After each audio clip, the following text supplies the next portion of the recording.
Hello everyone, welcome. आज की इस वीडियो में सी टेट के साइकोलॉजी के पेपर 1 के लिए मोस्ट इम्पोर्टेंट MCQ डिस्कस करने जा रहे हैं। तो समय को ध्यान में रखते हुए बिना किसी देरी के पहला क्वेश्चन देखते हैं। अपने चिंतन में अवधारणात्मक परिवर्तन लाने हेतु शिक्षार्थियों को सक्षम बनाने के लिए शिक्षक को क्या करना चाहिए? उन बच्चों को पुरस्कार देना चाहिए जिन्होंने अपने चिंतन में परिवर्तन किया है। बच्चों को स्वयं चिंतन करने के लिए हतोत्साहित करना चाहिए और उनसे कहना चाहिए कि वे शिक्षिका की बातों को सुनें और उनका अनुपालन करें। व्याख्यान के रूप में व्याख्या प्रस्तुत करनी चाहिए। चौथा है, स्पष्ट और आश्वस्त करने वाली व्याख्या देनी चाहिए तथा शिक्षार्थियों के साथ चर्चा करनी चाहिए।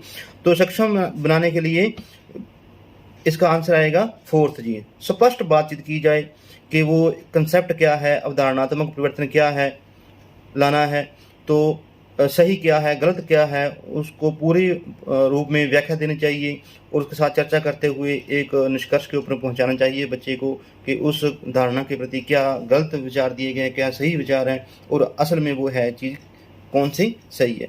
नेक्स्ट है जी सेकंड क्वेश्चन, प्राथमिक विद्यालय की कक्षा कक्ष के संदर्भ में सक्रियबद्धता का क्या अर्थ है? सक्रियबद्धता का अर्थ जी याद करना, प्रत्यय स्मरण या सुनाना, शिक्षक का अनुकरण और नकल करना, जांच पड़ताल, प्रश्न पूछना और विवाद करना, शिक्षक द्वारा दिए गए उत्तरों को नकल करना जी। तो इसका आंसर आएगा तीसरा जी। देखो, प्राथमिक स्तर के बच्चे हैं तो सक्रियबद्धता का क्या अर्थ हो गया? मतलब बच्चे उनकी पूर्ण उसके ऊपर बच्चे भागीदार हैं कि नहीं है, बच्चे जांच पड़ताल करना कि बच्चे जो कुछ सिखाया जा रहा है उनको ग्रहण कर रहे हैं कि नहीं करने, प्रश्न पूछना, मान लो एक कविता कोई पढ़ाई जा रही है, जहाँ कोई पाठ पढ़ाया जा रहा है तो उससे जो थोड़ा बहुत पढ़ा लिया, मान लो खंडों में पढ़ाया जा रहा है तो एक खंड के उनसे बातचीत करके प्रश्न पूछ लिया कि वाकई बच्चों को वो समझ आ रही है कि नहीं आ रही। वाद विवाद करना, उसके ऊपर किसी भी बात के ऊपर जो है वाद विवाद करना, बच्चों से कुछ पूछना, अध्यापक द्वारा कुछ विस्तार में बताना। तो ऐसा जो करने से बच्चे सक्रिय रूप में जो है भागीदार रहेंगे। नेक्स्ट है थर्ड क्वेश्चन, जूम कर लेते हैं।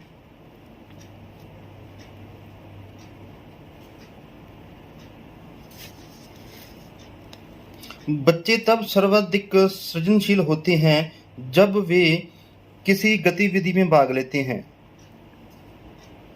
ठीक, बच्चे सर्वाधिक सृजनशील कब होंगे? जब शिक्षक की डांट से बचने के लिए, दूसरों के सामने अच्छा करने के दबाव में आकर, अपनी रुचि के अनुसार, पुरस्कार के अनुसार। तो वो किस ढंग से अच्छा भाग लेंगे? जब उनके द्वारा जो कुछ अध्यापक साथ जो कुछ करवाया जा रहा है, पढ़ाया जा रहा है, तो उनकी रुचि के अनुसार पढ़ाया जा रहा है तो वो बड़े अच्छे ढंग से उसमें भाग लेंगे क्योंकि उनकी मनोवैज्ञानिक आवश्यकताओं को ध्यान में रखा जा रहा है। आगे है 4th क्वेश्चन, भारत में अधिकांश कक्षाएं बहुभाषी होती हैं, इसे शिक्षक द्वारा डैश के रूप में देखा जाना चाहिए। तो अलग अलग भाषा जानने की या बोलने वाले बच्चे हैं तो अध्यापक को कैसा देखना चाहिए? संसाधन के रूप में। ठीक, संसाधन के रूप में देखना चाहिए। इसका तो आंसर बिल्कुल सीधा साधा सामने पड़ा है। नेक्स्ट है 5th क्वेश्चन, शिक्षार्थियों द्वारा की गई गलतियां और त्रुटियां क्या है? बच्चे को कमजोर अथवा उत्कृष्ट चिन्हित करने के अच्छे अवसर हैं। शिक्षक और शिक्षार्थियों की असफलता की सूचक हैं। उनके चिंतन को समझने के अवसर के रूप में देखी जानी चाहिए। कठोरता से निपटाई जानी चाहिए। तो इसका आंसर आएगा तीसरा ऑप्शन जी। उनके चिंतन को समझने के अवसर के रूप में देखे जाने चाहिए। मतलब बच्चे क्या कहाँ किस चीज़ को कैसा समझ रहे हैं और कैसी उसकी गलतियाँ कर रहे हैं, तो कैसी उनकी गलतियों को समझते हुए उनको कैसी मतलब उनको ठीक आगे किया जाएगा, तो उस चिंतन को समझने के अवसर के रूप में देखी जानी चाहिए। 6th क्वेश्चन, डैश के विचार से बच्चे सक्रिय, ज्ञान निर्माता तथा नन्हे वैज्ञानिक हैं जो संसार के बारे में अपने सिद्धांतों की रचना करते हैं। तो ये किस मनोवैज्ञानिक ने कहा है? पियाजे ने। ठीक, जो सक्रिय संज्ञान जो उन्होंने दिया था सिद्धांत, उसके अकॉर्डिंग ये बात कही है। क्वेश्चन नंबर 7th, बाल केंद्रित शिक्षा शास्त्र का अर्थ है बच्चों को नैतिक शिक्षा देना, बच्चों को शिक्षक के अनुगमन और अनुकरण करने के लिए कहना, बच्चों की अभिव्यक्ति और उनकी सक्रिय भागीदारी को महत्व देना, बच्चों को पूर्ण रूप से स्वतंत्रता देना। तो इसका आंसर आएगा बच्चों की अभिव्यक्ति और उनकी सक्रिय भागीदारी को महत्व देना। मतलब बच्चों को पूरे ध्यान में रखकर शिक्षा जो दी जानी चाहिए, बच्चों को पढ़ाना है। बच्चों की जो मनोवैज्ञानिक आवश्यकताएं हैं, उनके संवेग हैं, उनकी आयु को ध्यान में रखकर, तो सब कुछ बच्चों की एक एक चीज़ को सेंटर में रखकर बच्चों की अभिव्यक्ति और उसके सक्रिय भागीदार को महत्व देना चाहिए। नेक्स्ट है 8th क्वेश्चन, जटिल परिस्थिति को संसाधित करने में शिक्षक बच्चों की सहायता कर सकता है। कैसे? प्रतियोगिता को बढ़ावा देकर और सबसे पहले कार्य पूरा करने वाले बच्चों को पुरस्कार देकर, कोई भी सहायता न देकर जिससे बच्चे अपने आप निर्वाह करना सीखें, उस पर एक भाषण देकर, कार्य को छोटे हिस्सों में बांटने के बाद निर्देश लिखकर।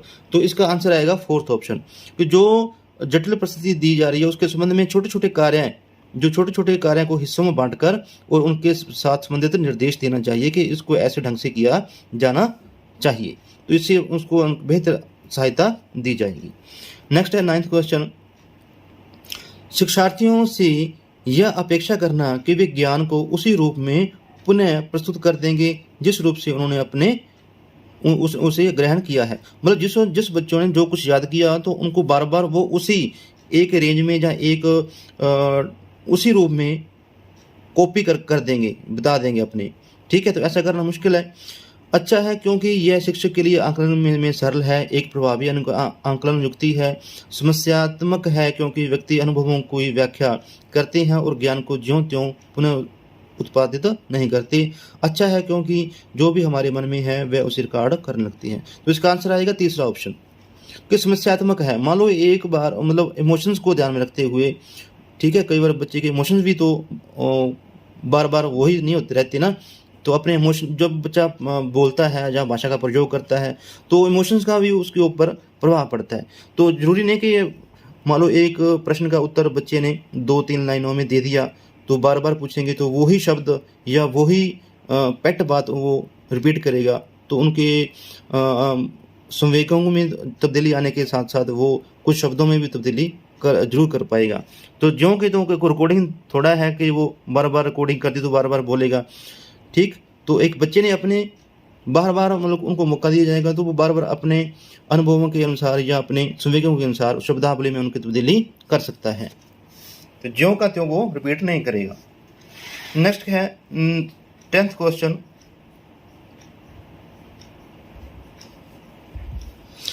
शिक्षक जब शिक्षार्थियों को समूह में किसी समस्या पर चर्चा का अवसर दिया जाता है तब उनके सीखने का वक्र कैसा होता है? बेहतर होता है, स्थिर रहता है, अवनत होता है, समान रहता है?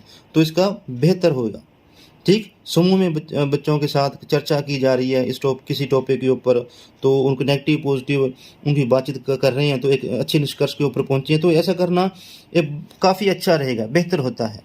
नेक्स्ट है 11th क्वेश्चन, विकास की गति एक व्यक्ति से दूसरे से भिन्न होती है किंतु यह डैश नमूने का अनुगमन करती है। एडी से चोटी, अव्यवस्थित, अप्रत्याशित, क्रमबद्ध और व्यवस्थित। तो इसका आंसर आएगा जी 4th, क्रमबद्ध और व्यवस्थित एक दूसरे से भिन्न होती है, उसका कारण ये हो सकता है। नेक्स्ट है 12th क्वेश्चन, विकास के लिए निम्नलिखित में से कौन सा एक उचित है? विकास जन्म के साथ प्रारंभ होता है और समाप्त होता है। सामाजिक सांस्कृतिक संदर्भ विकास की एक महत्वपूर्ण भूमिका का निर्वाह करता है। विकास एकल आयामी है, विकास पृथक है।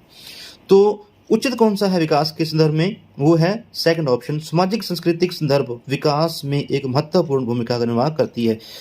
ठीक, जैसे वाइगोत्स्की ने ये कंसेप्ट दिया था, सिद्धांत दिया था कि बच्चे जब घर से बाहर निकलते हैं, प्लेग्राउंड में जाते हैं, स्कूल में जाते हैं, रिश्तेदारी में जाते हैं, तो बच्चों के साथ या अपने वयस्कों के साथ मिलते हैं तो वो क्या है, ज़्यादा बातचीत करके उनका विकास ज़्यादा होता है, ज़्यादा सीखते हैं। नेक्स्ट क्वेश्चन है 13th, व्यक्तियों में एक दूसरे से भिन्नता क्यों होती है या बच्चों में एक दूसरे से भिन्नता क्यों होती है? वातावरण के प्रभाव के कारण, जन्मजात विशेषताओं के कारण, वंशानुक्रम और वातावरण के बीच अनोन्य क्रिया के कारण प्रत्येक व्यक्ति को उसके माता पिता से जीनों का भिन्न समुच्चय प्राप्त होने के कारण। तो इसका आंसर आएगा तीसरा। वंशानुक्रम और वातावरण के बीच अनोन्य क्रिया के कारण व्यक्ति एक दूसरे से भिन्न होते हैं।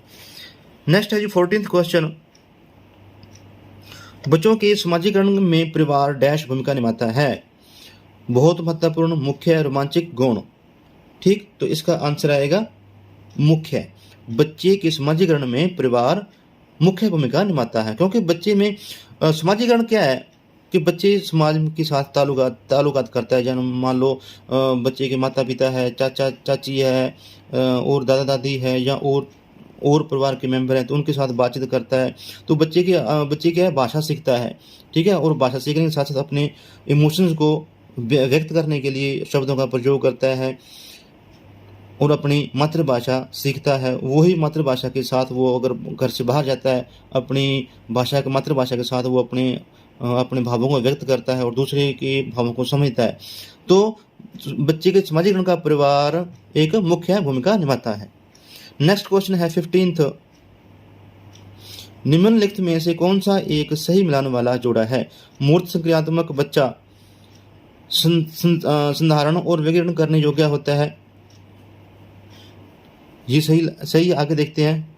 औपचारिक संक्रियात्मक बच्चा अनुकरण, प्रारंभ, कल्पनात्मक खेल, ये नहीं है, तो इसमें कल्पना का तो उसमें है ही नहीं, उसमें तो अमूर्त चिंतन में भी साथ जुड़ता है। शैशवावस्था तर्क का अनुप्रयोग, अनुमान लगाने के सक्षम, ये नहीं है। पूर्व संक्रियात्मक बच्चा निगमनात्मक विचार।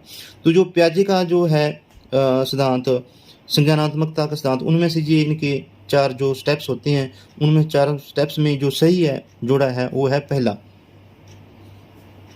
नेक्स्ट है 16th क्वेश्चन, एक बच्ची कहती है धूप में कपड़े जल्द सूख जाते हैं, वह डैश की समझ को प्रदर्शित करती है। प्रतीकात्मक विचार, अकेंद्रित चिंतन, कार्य कारण या विपर्य चिंतन। तो एक बच्ची कहती है कि धूप में कपड़े जल्दी सूख जाते हैं, तो उसको एक तजर्बा है, तो इसका आंसर आएगा तीसरा, कार्य और कारण। इस कार्य करने से उसका रिजल्ट क्या मिलेगा, मतलब उसको पता है कि धूप में अगर कपड़े सुखाने का काम किया जाए तो उसका कारण क्या होगा कि वो जल्दी सूख जाएंगे। उनको पता है कि धूप में वह पानी जो जल्दी सोख लेता है। नेक्स्ट है 17th क्वेश्चन, पियाजे के अनुसार बच्चों का चिंतन वयस्कों से डैश में भिन्न होता है बजाय के। तो एक बार पहले भी आपका क्वेश्चन ये आया था, तो इसका आंसर है जी प्रकार और मात्रा।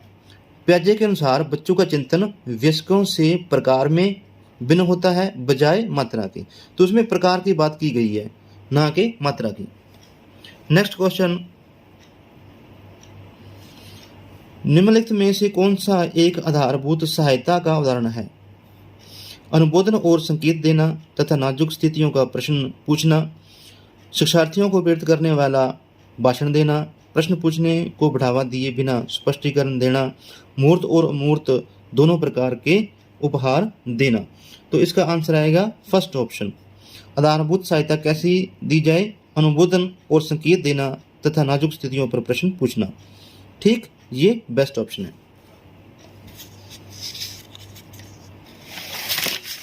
आगे चलते हैं।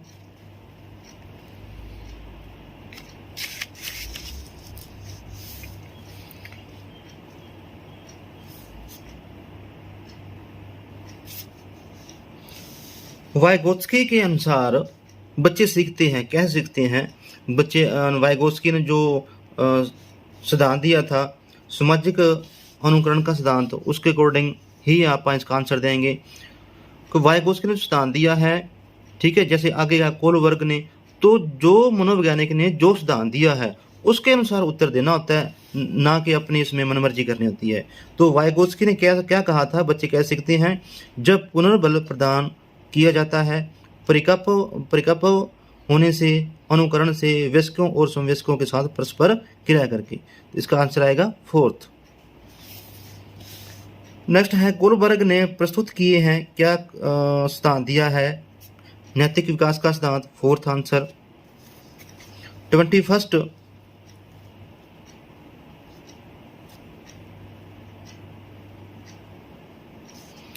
निम्नलिखित में से कौन सी स्थिति बाल केंद्रित कक्षा कक्ष को प्रदर्शित कर रही है? एक कक्षा जिसमें शिक्षिका नोट लिखा देती है और शिक्षार्थियों से उन्हें याद करने को कहा जाता है। तो ये तो नहीं आएगा। एक कक्षा में जिसे पाठ्य पुस्तक एकमात्र संसाधन है, ये नेगेटिव हो गया। जिसका संदर्भ शिक्षिका देती है, नहीं।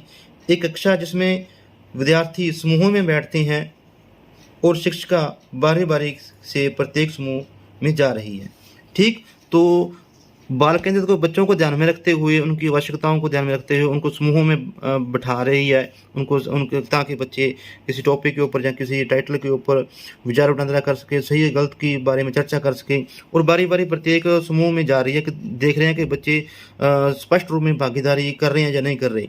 तो बाल केंद्रित कक्षा का क्या स्थान आएगा? तीसरा आंसर भी। ठीक है। नेक्स्ट है 22वां क्वेश्चन। बुद्धि है जी। बुद्धि क्या है? सामर्थ्यों का एक समुच्चय, एक अकेला और जातीय विचार, दूसरों के अनुकरण करने की योग्यता, एक विशिष्ट योग्यता। तो इसका आंसर आएगा फर्स्ट, सामर्थ्यों का एक समुच्चय, एक यूनिटी ऑफ मल्टीपल एबिलिटीज। 23वां क्वेश्चन। भाषा विकास के प्रारंभिक बचपन डैश काल है। भाषा विकास के प्रारंभिक जो समय है वो क्या है? कम महत्वपूर्ण, अमहत्वपूर्ण, अति संवेदनशील, निरपेक्ष। तो इसका आंसर आएगा तीसरा ऑप्शन, अति संवेदनशील।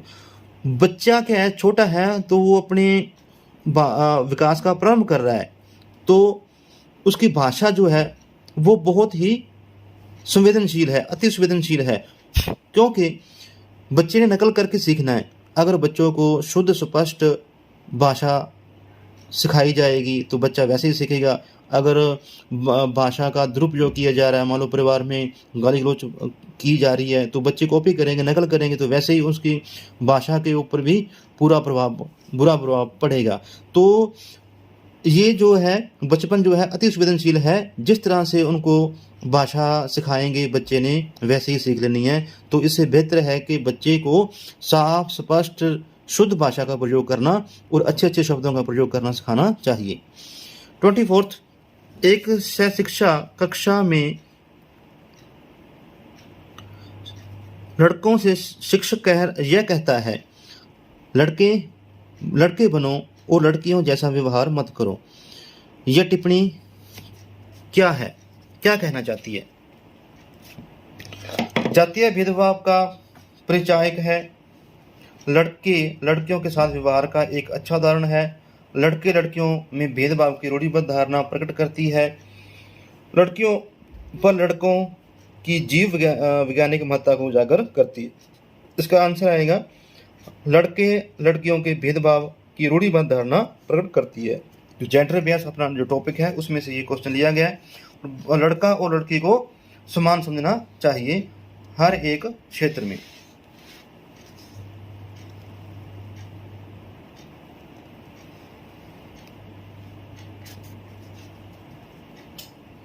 आंकलन क्या है? बच्चों को लेबल करने या नाम देने और वर्गीकृत करने की अच्छी रणनीति है। बच्चों में प्रतियोगात्मक भावना को सक्रिय रूप में बढ़ावा देना है। सीखने की सुनिश्चित करने के लिए तनाव तथा दबाव को उत्पन्न करना है। सीखने में सुधार का एक तरीका है। तो इसका आंसर आएगा फोर्थ ऑप्शन। आंकलन क्या है? सीखने में सुधार का एक तरीका है।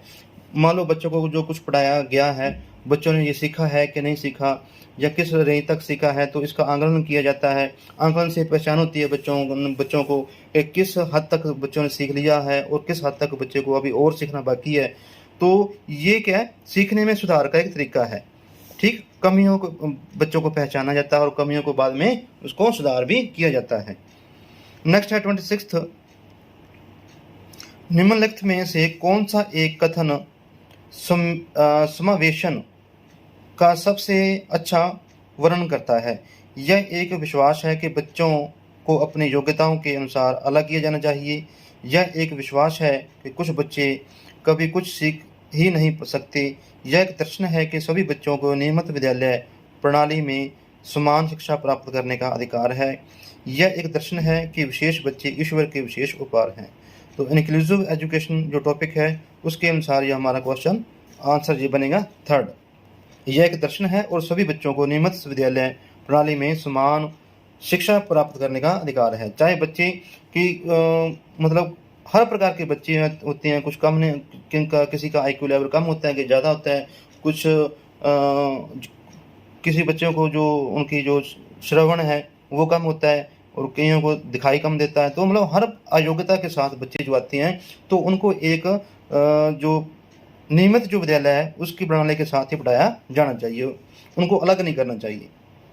27 वंचित वर्ग की पृष्ठभूमि के बच्चों को शिक्षा प्रदान करने के लिए शिक्षक को चाहिए कि वह क्या करे, उन्हें बहुत सा लिखित कार्य दें, उनके विषय में अधिक जानकारी जुटाने का प्रयास करें और उन्हें कक्षा में होने वाली चर्चा में शामिल करें।